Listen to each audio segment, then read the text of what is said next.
हमारे एक सब्सक्राइबर ने कमेंट किया कि अगर हम एक इलेक्ट्रॉनिक्स रिपेयरिंग की शॉप शुरू करते हैं तो क्या इसमें कोई फ्यूचर है, क्या इसमें हम अर्निंग कर सकते हैं। देखो नॉर्मली आज के टाइम में अगर हम बात करें आपके घर में, मेरे घर में या फिर जितने भी ऑल इंडिया में, ऑल ओवर इंडिया में जितने भी घर हैं, हर घर में आपको इलेक्ट्रॉनिक्स के अप्लाइंसेस मिल जाएंगे। अब इन अप्लाइंसेस में टाइम टू टाइम कोई ना कोई प्रॉब्लम आती रहती है। ऐसा तो है नहीं कि ये परमानेंट एकदम क्लीन चलते रहेंगे, तो इसमें रिपेयरिंग की ज़रूरत पड़ती है। तो यहाँ पर बिज़नेस अपॉर्चुनिटी तो भाई भर भर के है, बट इसी के साथ में कॉम्पिटिशन भी है कि भाई एक एक मोहल्ले में 2-2 3-3 इलेक्ट्रॉनिक्स रिपेयरिंग वाले लोग हैं। तो क्या ये चल सकता है? बिल्कुल चल सकता है। किस तरीके से चलेगा, कैसे आप इसे शुरू कर सकते हैं, इसमें कितना इन्वेस्टमेंट होगा और इसमें कितनी अर्निंग कर सकते हैं, ऐसे ही 6 पॉइंट्स हम जानने वाले हैं आज की इस वीडियो में। वीडियो बहुत ही ज़्यादा इंटरेस्टिंग होने वाली है, तो वीडियो को लास्ट तक ज़रूर देखिएगा। हेलो एंड वेलकम फ्रेंड्स, मेरा नाम है अनूप सिंह और आप देख रहे हैं आपका अपना यूट्यूब चैनल। इसी तरीके से और भी एजुकेशन से रिलेटेड वीडियोज़ को देखने के लिए इस चैनल को भी सब्सक्राइब करें और हाँ, साथ में आने वाले बेल आइकन को भी प्रेस कर दें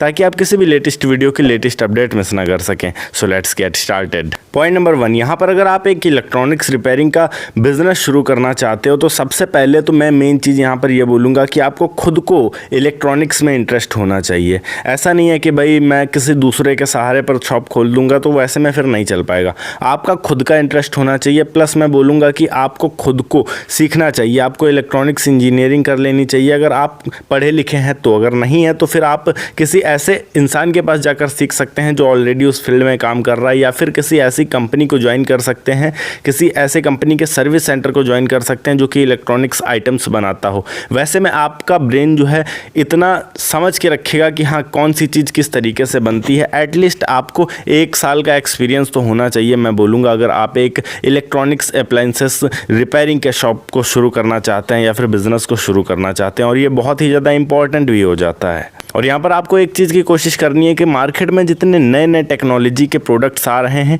इनके जो सिस्टम है उसको आपको समझना है। इसको किस तरीके से रिपेयर किया जाए वो सारी चीज़ें आपको जानना ज़रूरी है, क्योंकि आने वाले टाइम में इन फ्यूचर जो न्यू टेक्नोलॉजीज़ आ रही हैं ये और ज़्यादा इंप्रूव होती जा रही हैं और ये किस तरीके से काम करती हैं ये समझना बहुत ही ज़्यादा इंपॉर्टेंट हो जाता है। पॉइंट नंबर 2, यहाँ पर बात करते हैं कि अगर आप इसे किस लोकेशन पर शुरू करेंगे तो ये बेस्ट रहेगा। देखो आप किसी भी एरिया में चले जाओ, हर घर में आपको इलेक्ट्रॉनिक्स के अप्लायंसेस मिल जाएंगे। मतलब कि एरिया यहाँ पर मैटर ही नहीं करता है। आप अपने कॉलोनी में स्टार्ट कर सकते हैं। आपके कॉलोनी में अगर अच्छे खासे घर हैं और वहाँ पर अप्लायंसेस हर घर में मौजूद हैं, मतलब आप वहाँ पर भी शुरू कर सकते हो। अगर आपको ऐसा लगता है कि आपके कॉलोनी या फिर आपके एरिया में ऑलरेडी बहुत सारे ऐसे हैं लोग जो कि इस बिज़नेस को कर रहे हैं, तो आप अपने कॉलोनी से बाहर किसी ऐसे एरिया में भी शुरू कर सकते हो जहां पर आपको ऐसा लगता है कि बहुत कम ऐसे लोग हैं जो कि इलेक्ट्रॉनिक्स अप्लायंसेस को रिपेयर करते हैं या फिर बनाते हैं। आप ऐसे एरिया में भी शुरू कर सकते हो। मतलब आपको यहां पर ऐसा एरिया खोजना है जहां लो से लो कंपटीशन हो, ज़्यादा से ज़्यादा कस्टमर आपके पास आ पाएंगे वैसे सिचुएशन में। पॉइंट नंबर 3, अब यहाँ पर बात करते हैं कि आपको इसमें सबसे इंपॉर्टेंट चीज़ खरीदना क्या पड़ेगा। तो ये आपको इलेक्ट्रॉनिक्स का जो टूल किट होता है वो पूरा खरीदना पड़ेगा। इसको आप ऑनलाइन भी खरीद सकते हैं, ऑफलाइन भी खरीद सकते हैं। ऑफलाइन आप देख लीजिएगा, अगर आपके एरिया में मार्केट में कोई ऐसी दुकान है जहां पर आपको ये पूरा किट मिलता है तो आप वहां से ले लीजिएगा। बाकी अगर आप ऑनलाइन खरीदना चाहते हैं तो आपके पास बहुत सारे ऑप्शन आ जाते हैं। आपका अमेजोन आ जाता है, फ्लिपकार्ट आ जाता है, इंडिया मार्ट आ जाता है। इसी के साथ में अदर भी कई सारे वेबसाइट्स हैं, alibaba.com। ये ऐसी वेबसाइट्स हैं जहाँ पर आपको सस्ते सस्ते में भी मिल जाएगा। अलीबाबा हो गया या फिर इंडिया मार्ट हो गया। फ्लिपकार्ट और अमेजोन पे तो मैं बोलूँगा कि आपको मार्केट रेट में मिलेगा, बट अगर आप चीप प्राइस में खरीदना चाहते हो इन सब चीज़ों को तो आपको अलीबाबा और इंडिया मार्ट से बेहतर कोई भी ऑप्शन नहीं मिल सकता है ऑनलाइन अगर मंगवाना चाहते हो। और ये टूल किट बहुत ज़्यादा महंगे भी नहीं होते हैं। अगर आप 5 से 10 हज़ार रुपये के बीच में एक टूल किट लेते हो तो वो बहुत ही ज़्यादा परफेक्ट और मजबूत किट होने वाला है। अगर आप सस्ते में लेते हो तो आपको मिल तो जाएंगे भाई 2000-3000 तक भी मिल जाएंगे, बट अगर आप एक अच्छा टूल किट लोगे, पता चले आप कहीं रिपेयर करने जाओ और वहाँ पर आपके किट में ही कोई ना कोई दिक्कत आ जाए, तो भाई आप कुछ रिपेयर करने गए हो और आप ही के प्रोडक्ट में गड़बड़ी आ गई तो भाई बहुत ज़्यादा बेइज्जती सी फीलिंग होगी और बहुत बुरा अनुभव हो सकता है। तो वैसी चीज़ आप ना करें भाई। यहाँ पर कहा जाता है कि महंगा रोए एक बार, सस्ता रोए बार बार। तो वैसी वाली सिचुएशन आप मत करिएगा कि आप रोते रहिए बार बार। एक बार पैसा इन्वेस्ट कर रहे हैं तो अच्छे से ही कर लीजिए। पॉइंट नंबर 4, अब यहाँ पर आपने अगर एक शॉप शुरू कर दी है तो यहाँ पर आपको थोड़ा बहुत इलेक्ट्रॉनिक्स का काम आता है, बट मैं बोलूँगा कि आपको एक कुशल इलेक्ट्रीशियन ढूंढ लेना चाहिए जो कि आपके साथ में रहेगा। इससे क्या होगा, देखो सबसे इम्पॉर्टेंट चीज़ हो जाती है कि आपके पास अगर ऑर्डर आएगा कि किसी के घर में कोई अप्लायंस ख़राब हो गया तो आप उसके घर में बनाने के लिए जाना पड़ेगा। आप अपने शॉप पर रहेंगे, आपके साथ में जो बंदा है आप उसको भेज देंगे।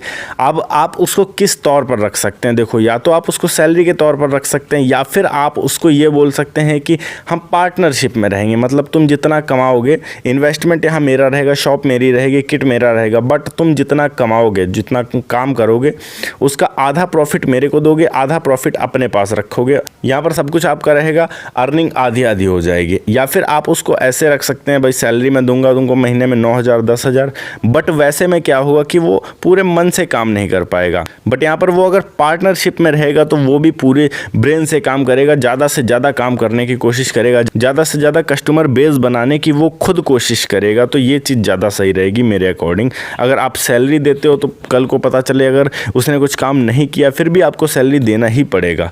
बट अगर पार्टनरशिप में रहेंगे तो वो खुद सोचेगा कि यार काम नहीं करेंगे तो मेरा भी नहीं बन पाएगा, गुरुजी का भी नहीं बन पाएगा, किस तरीके से काम चलेगा। तो वो कोशिश करेगा ज़्यादा से ज़्यादा काम करने की। बंदा यहाँ पर आपको ऐसा रखना है जिसको काम वाकई में आता हो। मतलब आप देख लीजिए कि इलेक्ट्रॉनिक्स के मार्केट में जाकर कौन सा ऐसा इंसान है जो पिछले 4-5 साल से एक ही दुकान पर काम कर रहा है, उसको अच्छी खासी सैलरी नहीं मिल पा रही है, वो परेशान सा रहता है। वैसे बंदे को आप पकड़िए और बोलिए कि आप मेरे साथ आकर काम करो, मैं आपको इतने रुपए दूंगा या फिर हमारा पार्टनरशिप हो जाएगा। वैसा करने से सिचुएशन ये रहेगा कि आपको एक कुशल तकनीशियन मिल जाएगा। और वो चीज़ इसलिए इंपॉर्टेंट है क्योंकि पता चले आपके पास कोई कस्टमर पहली बार सामान बनवाने आया, कुछ ये गड़बड़ हो गया, बनवाने आया है और आपने रिपेयर कर दिया या फिर आपके जो टेक्नीशियन है उसने रिपेयर तो कर दिया है बट वो दूसरे दिन फिर बिगड़ जाता है। तो एक बार अगर विश्वास गिरा आपका, फिर बाद में चाहे आप कितना भी अच्छा टेक्नीशियन अपने पास रख लें, वो बंदा एक बार ये समझ गया कि आपके दुकान में उसका काम नहीं हुआ, वो फिर दोबारा मुड़ के कभी आपके दुकान में आएगा ही नहीं। और वहीं अगर ऐसा हुआ कि छोटे लेवल पर भी कोई दिक्कत आई है उसके पास और आपने उसके एक बार पहली बार वो बंदा आपके पास आया है और आपने सही रेट पर उसको सुधार दिया, तो वो आपके खुद ही इतना ज़्यादा एडवर्टाइजमेंट प्रचार प्रसार कर देगा कि आपके उस एक कस्टमर के वजह से 50 और कस्टमर आ जाएंगे। तो इस चीज़ को आपको ध्यान में रखना है कि अपने मार्केट को बनाने पर फोकस करिए और मार्केट तब बनेगा जब आपके पास एक अच्छा टेक्नीशियन होगा तब। पॉइंट नंबर 5 की बात करते हैं, इसमें इन्वेस्टमेंट कितना होने वाला है। तो देखिए सबसे पहले तो आपको एक शॉप लेनी होगी, मान के रख लीजिए 10,000 रुपये आपने एक शॉप में लगा दिए। कुछ उस शॉप के अंदर इंटीरियर में आप खर्च करेंगे, जैसे लाइटिंग हो गई या फिर काउंटर वगैरह हो गया, ये सारी चीज़ें 10,000 रुपये मान के रख लीजिए। 10,000 रुपये आपने टूल किट में लगा दिए। 10,000 की दुकान, 10,000 का इंटीरियर प्लस 10,000 का टूल किट, आप कुल मिलाकर यहाँ पर आपका 30,000 रुपये इन्वेस्ट होने वाला है, ये मान के रख लीजिए। पॉइंट नंबर 6, अब यहाँ अर्निंग की बात करते हैं। अगर आपने इस 30,000 रुपये को इन्वेस्ट किया है तो अब इस 30,000 के बदले में आप कितना कमा सकते हैं, यह मान के रख लीजिए। एक टेक्नीशियन अगर किसी एक घर में किसी टीवी को भी सुधारने जाता है तो वो 500 रुपये लेता है। अगर आपके दुकान में 4 कस्टमर्स के कॉल डेली आते हैं और वो सुधारने के लिए घर जाते हैं तो 500 रुपये के हिसाब से मान के रख लीजिए 2,000 रुपये। अगर आपने उस टेक्नीशियन को, जिसको मान लीजिए आपने रखा है, उसके साथ पार्टनरशिप में भी हैं, वो रहते हैं उस दुकान में, तो अगर आपके पास 2,000 का काम डेली होता है तो फिर 1,000 उसके हुए, 1,000 आपके हुए। आप जितना 30,000 रुपये इन्वेस्ट कर रहे हैं उसको एक ही महीने में निकाल सकते हैं, प्लस आगे की अपनी अर्निंग बढ़ा सकते हैं। और कोई ज़रूरी नहीं है कि एक दिन में एक कस्टमर्स की सिर्फ 4 ही कॉलें आएँ, हो सकता है भाई 10 कस्टमर्स के कॉल आ जाए, हो सकता है भाई 15 कस्टमर्स के कॉल आ जाए, हो सकता है भाई किसी दिन एक भी ना आए, ठीक है। तो वो लक पे डिपेंड करता है। बट यहाँ पर ये एक ऐसा बिजनेस है जिसको आप लो इन्वेस्टमेंट में शुरू कर सकते हैं और एक अच्छी खासी अर्निंग कर सकते हैं। ओके गाइस, ये थी एक छोटी सी वीडियो की किस तरीके से आप इलेक्ट्रॉनिक अप्लायंसेस के रिपेयरिंग का शॉप शुरू कर सकते हैं। अगर वीडियो अच्छी लगी हो तो वीडियो को लाइक करके चैनल को सब्सक्राइब जरूर कर दीजिएगा। मैं मिलता हूँ आपको नेक्स्ट वीडियो में एक नए टॉपिक के साथ। तब तक के लिए जय हिंद, वंदे मातरम।